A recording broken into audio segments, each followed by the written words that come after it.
Sa matinding hagupit ng habagat, kinansela ang nakatakda ng premiere night ng pelikulang Sunshine ni Maris Racal ngayong Martes. Samantala, Vice Ganda, may hugot sa pagtanggap ng Box Office Awards sa 8th Eddies. Ang bumubuhos na chika sa balitang A to Z Showbiz ni Lane Garcia.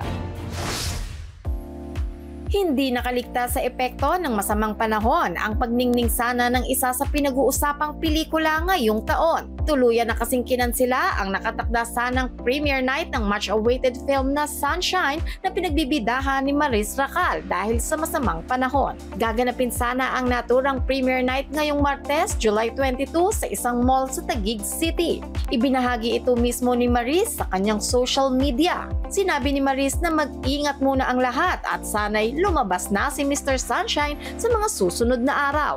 Dagdag pa ni Maris, walang nabago sa schedule ng pagpapalabas ng kanyang pelikula na magsisimula ng mapanood sa big screen simula July 23. Matatandaang nanalo ang naturang pelikula sa prestihiyosong Crystal Bear for Best Film in the Generation 14 Plus section sa 2025 Berlin International Film Festival o Berlinale.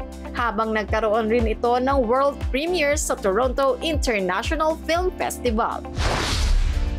Samantala, tila malalim ang hugot ni Showtime host na si Meme Vice Ganda nang tanggapin ang kanyang Box Office Hero Award sa 8th Eddies ng Society of Philippine Entertainment Editors o SPEED nitong linggo, July 20. May patama ang TV host comedian sa kanyang speech na sumentro sa pag-call out sa mga taong patuloy na bumabatikos sa kanyang mga pelikula.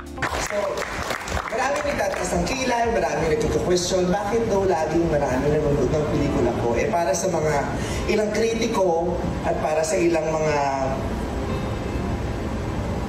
feeling mas magagaling pa sa kritiko, sa mga umaarting kritiko, ang mga pelikula ko daw ay mga walang kwenta, walang katuturan, slapstick, katsipan, puro kabaklaan, puro kabaduyan, bakyang-bakya. Dagdag pa ni Vice, yung pelikula ko po ay ginagamit ng napakaraming masang Pilipino para maging instrumento para sila ay tumawa panandalian, tumawa, humagalpak hanggang sa makalimutan nila ng ilang segundo kung ano yung masakit, malungkot at mahirap na sitwasyon ng kanilang pamumuhay araw-araw.